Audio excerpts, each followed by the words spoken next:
So with all of this in mind then, and thinking ahead for HS2, if you don't know what's there yet, are you concerned about what HS2 is going to cut through? Absolutely. HS2 is a huge threat to the historic environment. I mean, we've seen a lot of archaeological discoveries in the path of HS2 over the last year and a half. To be honest, it would be much better if HS2 was not being constructed in an area of such significance. Hopefully, with the help of citizen scientists, many more sites might be unearthed and preserved in the face of progress. It's clear that this landscape is going to be dramatically changed by HS2, and it's not alone, because many other parts of the UK countryside are going to be transformed by this and other big infrastructure projects designed to drive our economic recovery. But can the government deliver on its promise to make this a green recovery? Here's Joe.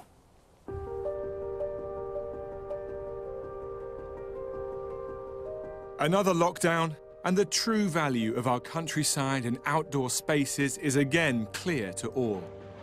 But there's also an economic crisis which needs a clear pathway out. And for some, the answer is to build. And that means sinking billions of pounds into major infrastructure projects to jumpstart the UK economy. But the government has also vowed this will be a green economic recovery, one that puts environmental gains at its heart. So how do you square that desire to reverse the declines in biodiversity and protect the land, air and water around us with this need to build, and build big? This is one of the largest construction sites so far for the HS2 rail link. Billed as the biggest infrastructure project in Europe, the first phase of this high-speed rail link will plough its way through 140 miles of countryside from London to the West Midlands, with later phases taking it on to Leeds and Manchester.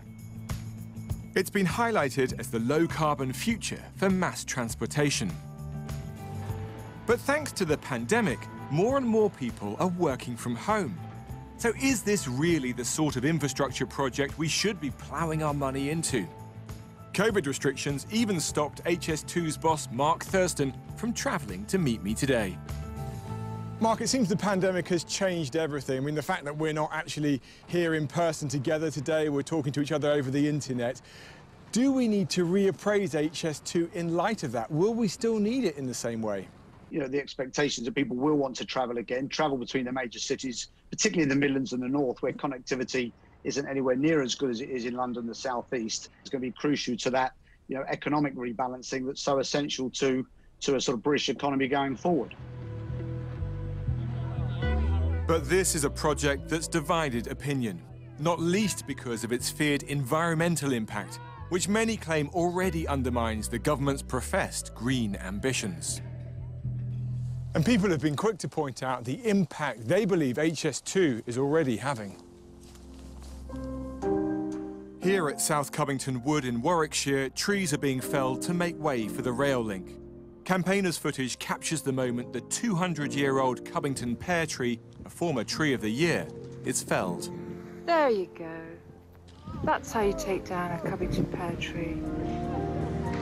Campaigners say the felling of trees along the HS2 route sums up the contradiction in national policy.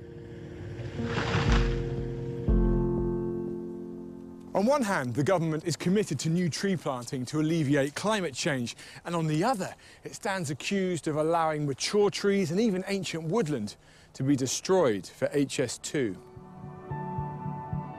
It's predicted that at least 108 ancient woods along the full length of HS2 will be lost or damaged as a result. And that's not all. Campaigners say it will destroy or have a significant impact on 5 wildlife refuges of international importance, 693 classified local wildlife sites, 18 Wildlife Trust nature reserves, and 38 sites of special scientific interest. Calvert Jubilee Nature Reserve in Buckinghamshire is a good place to spot wintering wildfowl.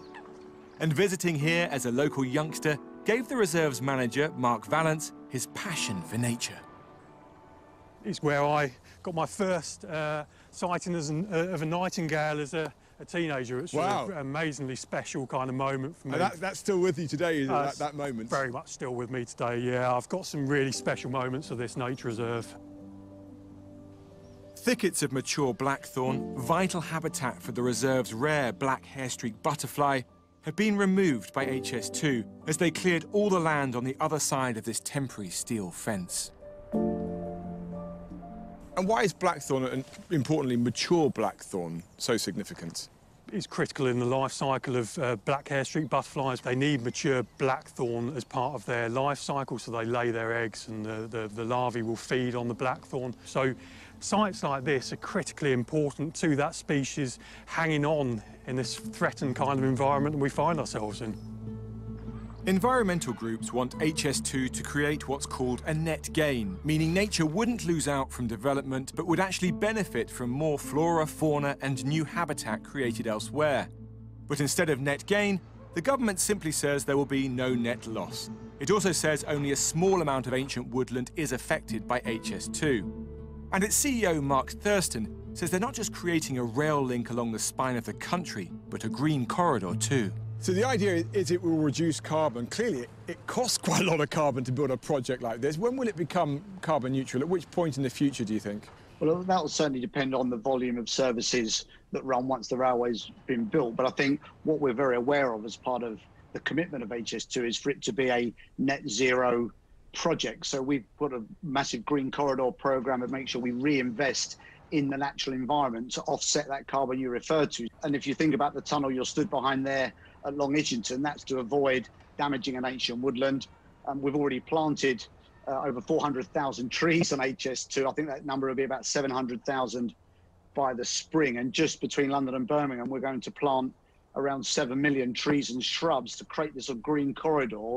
So the final railway is very sympathetic to and blends in with the natural environment. But there are some habitats, some environments that can't be replaced. That's what the Wildlife Trust would say, that actually some things you can't mitigate for. There will be damage, there will be a cost. Where we are impacting on the natural environment, we're translocating species. We're going to create 60 new habitats. In fact, the planting area for trees and shrubs on HS2 is 30% greater than the area that's impacted by the railway. So our intent is that the sort of net effect of all our work in this area ultimately enhances the natural environment. But of course, HS2 is far from the only transport project the government is hoping will drive economic recovery. It's also launched a £27 billion plan to modernise our road network, even if that means tunnelling past an ancient monument like Stonehenge. So how does all this building sit with the government's promises of a green recovery? Dr. Richard Benwell is the chief executive of Wildlife and Countryside Link, England's largest environment and wildlife coalition. Richard, this dual drive to have major infrastructure projects but also a green recovery, are these two things compatible? Of course, we realise that sometimes infrastructure needs to go ahead. And where there's absolutely no avoiding harm, there should be a cast iron legal guarantee that developers are required not just to make good the harm they caused, but to go further and to invest in restoring nature. The government is talking about this in its environment bill, but it's leaving an exemption for major infrastructure projects. That's a loophole that should be immediately closed when the bill returns to Parliament. The government insists benefiting the environment is a key part of its future recovery plans. It told us that it's working to identify the best way to deliver biodiversity net gain for major infrastructure projects and will be consulting on further details in due course. With 2.6 million people expected to be out of work by the middle of the year, we're going to need jobs and to rebuild our economy. But at what price to the environment? One thing this pandemic has given us is time to reflect, not least on how we shape society coming out of this crisis. And there's been plenty of talk of building back better. But when it comes to major infrastructure projects, is it enough simply to offset the environmental harm being done? Or is it finally time to do more and to take bolder action before it's too late?